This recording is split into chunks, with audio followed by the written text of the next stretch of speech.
Hello everyone, I'm Zobaida Tasneem Dewan from Bangladesh. I'm currently an undergraduate engineering student at Peking University. When I first heard about the Global Governance Initiative, which was suggested only this September, my first reaction was, wait, that sounds familiar. I feel like we've been doing this. I've been a part of this. Well, that might sound like a bold statement to make for somebody who's merely a student, but let me share my experience first. I spent about 7 years of my childhood in China because of my father's work. It became like my home.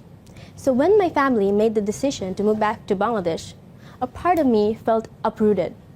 I still vividly remember that day at the airport, the final boarding call echoed, and I turned back to my dad with a knot in my stomach.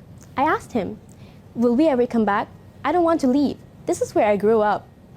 He placed a hand on my shoulder and said something I'll never forget.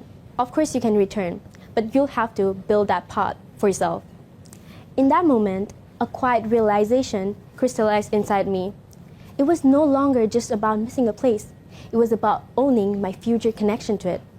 I promised myself that I would work hard and one day I would return to China on my own terms, to study hard and to reconnect with the piece of my life that was shaped here.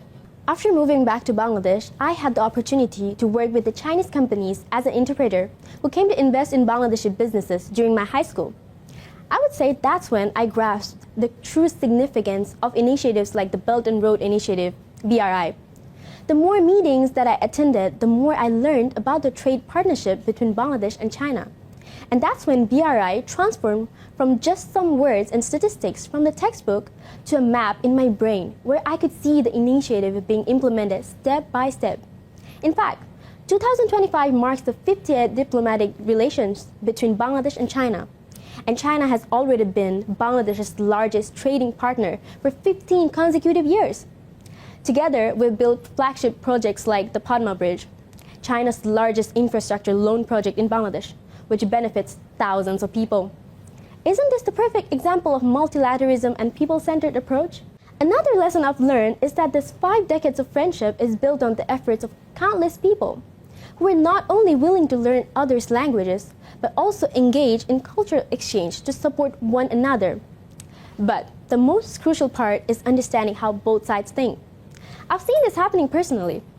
Even when people speak the same language, cultural difference can turn a small gesture into something offensive unintentionally.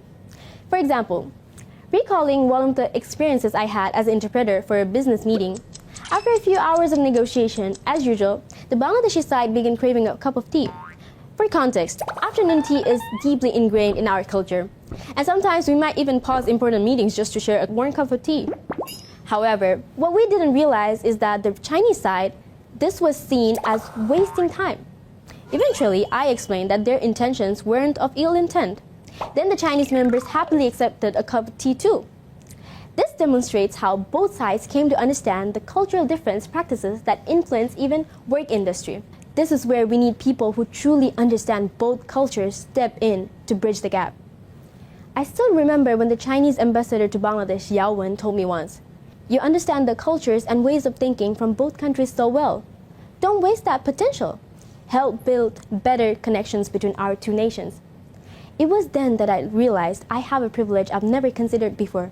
Now that I'm an international student at one of China's top universities, this is my chance to use the resources around me to help more people. The GGI has been with me in every small part of my life. Every student here is treated equally under the same school rules and regulations. Peking is very supportive towards the international students to let them explore all the resources provided by the university. International students are also highly encouraged to set up their own country's booth at the International Cultural Festival, where there's also Chinese students working as volunteers to help out. This creates an environment where students from every nationality is working in harmony together for the best outcome. Festivals like this help the Chinese students to get to know more about their international friends, countries, and their culture, so everyone can overcome the language barrier and not feel discriminated against. This directly aligns with the GGI's principles of sovereign equality and the rule of law. On the other hand, I've experienced the other 3 GGI concepts while working as an assistant in the International Student Division, and also by being part of the Student Union. At first, when I heard that there's no other international student from my department in the Student Union, I was kind of hesitant. because I was not sure how me, being the only international student present there, would turn out to be. Would it be hard to actually be part of them? Would the language barrier and cultural difference cause an issue? But then I realized none of my worries were true. In fact, I realized through the interview process how I was treated equally to the home students. I was asked the same questions and was solely judged on my ability to deliver convincing answers. My identity as an international student was not an obstacle to getting this role. 我来自孟加拉国，之前加入学生会之前，我是在。 Looking back, now I'm so glad I decided to join the student union, because my peers welcomed me with open arms to the community, where everyone is very excited to learn about international students' perspectives and address our needs. Together, our goal is to work efficiently and equally without any discrimination to support all students and find lasting solutions to their problems. So, even if the world is just starting to implement the Global Governance Initiative from this September, I'd say China has been practicing its core concepts for years. And it doesn't just apply to relationship between two countries. Every individual has the potential to contribute.